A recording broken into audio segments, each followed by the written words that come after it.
आज हम डिस्कस करेंगे virus and structure of virus. हमारा जो चैप्टर का जो है सेकंड लास्ट क्लास चल रहा है, उसके अंदर हम virus and structure of virus पढ़ेंगे। देखिए, वायरस हमने ऑलरेडी पढ़ लिया है फर्स्ट चैप्टर के अंदर, उसमें हमने क्लासिफिकेशन कर लिए वायरस की जो है। अब हम पढ़ते हैं कि वायरस है क्या, वायरस की स्ट्रक्चर क्या है। बैक्टीरिया हमने कंप्लीट किया। देखो, वायरस क्या होते हैं, ये वो ऑर्गेनिजम्स हैं जो एक्सट्रीमली स्मॉल होते हैं, बहुत छोटे होते हैं, ठीक है, नॉन सेलुलर होते हैं और इनके पास सेल नहीं होता, सेल थ्योरी इस पर नहीं लागू होती, तो तभी इसको कंसीडर जो है लिविंग ऑर्गेनिज्म भी नहीं किया जाता बाजों का। दूसरा, ये ऑब्लिगेट पैरासाइट्स। ऑब्लिगेट मतलब एनी हाउ, ठीक है, मतलब एनी हाउ किसी के अंदर रहेंगे, किसी से कुछ नुकसान पहुंचाएंगे तो ही जो है इनकी जिंदगी चलती है, वरना नहीं चलती इनकी। तो जब बाहर होते हैं किसी होस्ट से तो ये जो है नॉन लिविंग टाइप होते हैं। जब किसी के अंदर जाते हैं, किसी सेल के अंदर, तो उसकी मशीनरी यूज करते हैं और उसको नुकसान पहुंचाते हैं और अपनी ऐसी प्रोटीन्स बनाते जाते हैं, फिर रिप्लिकेट करते हैं। तो ये only can be seen in electron microscope. ये सिर्फ जो है इलेक्ट्रॉन माइक्रोस्कोप में हम इसको देख सकते हैं। बहुत छोटे होते हैं। साइज कितनी है, देखो, साइज फ्रॉम 20 नैनोमीटर टू जो है पारो वायरस। ये जो पारो वायरस है जो 20 नैनोमीटर का होता है, इससे लेकर 250 नैनोमीटर तक मैक्सिमम होता है। जैसे पोक्स वायरस, इससे जो है इतने बिल्कुल ये बड़े से बड़ा वायरस है, इससे बड़े, इससे छोटे जो है इससे बड़े नहीं होते, ठीक है।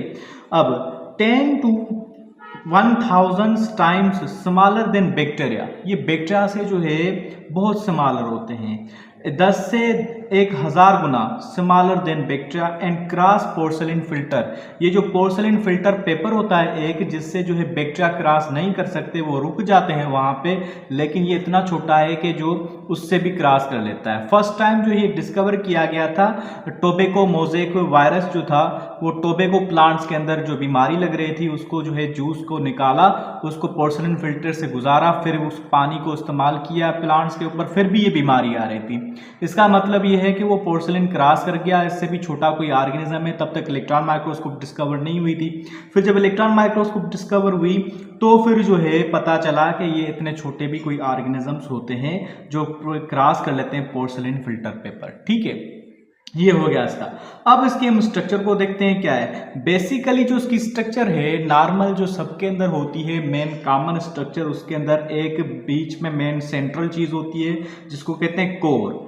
Core is genome. वो जेनेटिक मटेरियल होता है, डीएनए या आरएनए होता है, दोनों कभी नहीं होते। या तो डीएनए होगा या आरएनए होगा, दोनों कभी। डीएनए मतलब डीऑक्सी राइबो न्यूक्लिक एसिड बेटा, आरएनए मतलब राइबो न्यूक्लिक एसिड। ये डीएनए जेनेटिक मटेरियल होता है, हमारे अंदर भी होता है और ये इनके अंदर भी होता है। ये जेनेटिक, इसी की वजह से इसको लिविंग कंसिडर किया जाता है, क्योंकि ये जेनेटिक मटेरियल जो लिविंग ऑर्गेनिज्म का एक मटेरियल होता है। दूसरा जो है, एक तो जेनेटिक मटेरियल होता है कोर, और दूसरा इसके ऊपर कवरिंग चढ़ी होती है। ये जेनेटिक मटेरियल है जो डीएनए होता है या आरएनए होता है, उसके ऊपर एक कवरिंग चढ़ी होती है, उस कवरिंग को कहते हैं कैप्सिड। प्रोटीन की बनी होती है कैप्सिड, और उसके प्रोटीन के सब यूनिट्स को कहेंगे कैप्सोमर्स। हर वायरस की जो प्रॉपर्टी होती है वो डिपेंड करती है कि उसके अंदर कैप्सोमर्स कितने हैं और कौन से टाइप्स के हैं। तो जिस टाइप्स के होंगे उस टाइप की वो जो है वायरस होगा, और जिस टाइप के जो है जितनी क्वांटिटी होगी उस टाइप का उतना जो है वो वायरस वैसा हो जाएगा, ठीक है। तो ये लिखा हुआ है the number and kinds of capsomers. ये new book biology Punjab book है, हमने सारे लेक्चर्स ऑलरेडी कर लिए हैं। आप प्लेलिस्ट देखें, आपको पिछले लेक्चर्स पे मिल जाएंगे। सबसे पहले मैंने लेक्चर्स जो रिकॉर्ड किए हैं इस चैनल के अंदर, मुझे बहुत अच्छा रिस्पांस मिला है, बच्चों ने दिया है, नीचे कमेंट्स भी करते हैं।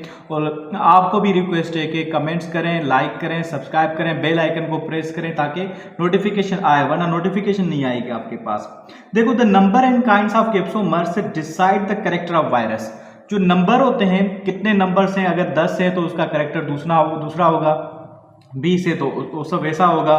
तो ये कैरेक्टर्स को डिसाइड करते हैं, नंबर और काइंड्स ऑफ कैप्सोमर। उसके बाद जो है इन दोनों को मिला के हम जो है एक जनरली वायरस को हम कह सकते हैं कि भाई ये क्या है, न्यूक्लियोकैप्सिड है। क्या है? न्यूक्लियोकैप्सिड। न्यूक्लियो मीन्स ये जेनेटिक मटेरियल हो गया, न्यूक्लिक एसिड होता है। न्यूक्लिक एसिड क्या है, ये लिपिड, ये एक मॉलिक्यूल है, जैसे कि प्रोटीन, कार्बोहाइड्रेट वगैरह, वो उसके एग्जांपल है डीएनए, आरएनए। अच्छा, तो ये और जो है कैप्सिड होता है। कुछ वायरसेस के अंदर एक्सेप्शनल चीज होती है, देखो किसी के अंदर टेल भी हो सकती है, हेड भी हो सकता है, जो आगे चल के नेक्स्ट लेक्चर हमारा जो है बैक्टीरियोफेज, उसमें जो है हेड है, टेल है, ये सब प्रोटीन्स की बनी होती है। ये भी प्रोटीन, मतलब प्रोटीन और डीएनए तो कॉमन है, लेकिन कुछ के अंदर जो है डीएनए के और प्रोटीन के अलावा कुछ चीज होती है, वो होता है लिपिड। जो है लिपिड और प्रोटीन का बना हुआ एक कवर होता है जिसको लिपिड रिच जो एनवेलप कहते हैं, एनवेलप होता है जिसके भी ऊपर होता है, कवरिंग होता है।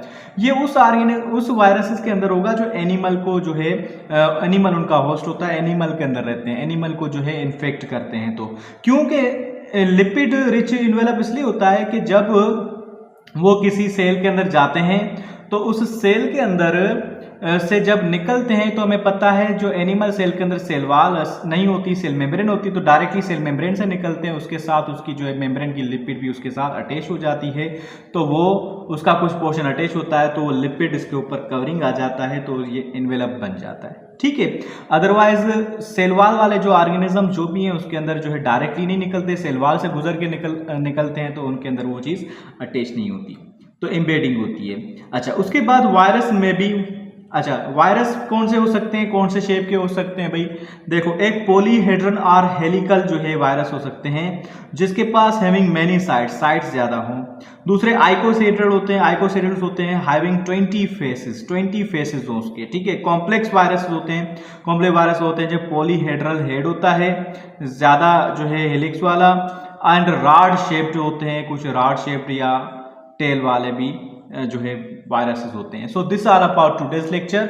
आई होप के समझ में आ गया होगा, बहुत ही सिंपल है वायरस के बारे में। अच्छा, वायरस, वायरियन और वायरोइड्स में क्या फ़र्क है वो ऑलरेडी जो फर्स्ट चैप्टर हमने किया उसमें जब हमने डिस्कस किया था उसके अंदर डिफरेंस डिस्कस किया है, वो आप देखिए। और इस चैनल के अंदर शॉर्ट्स को आप ज़रूरी देखा करें मेरे बेटे, सब्सक्राइब कर लें, बेल आइकन को प्रेस करें ताकि रोज़ बायोलॉजी की कुछ ना कुछ नॉलेज मिलेगी जो आपको डॉक्टर की तरफ जो है लेके जाएगी।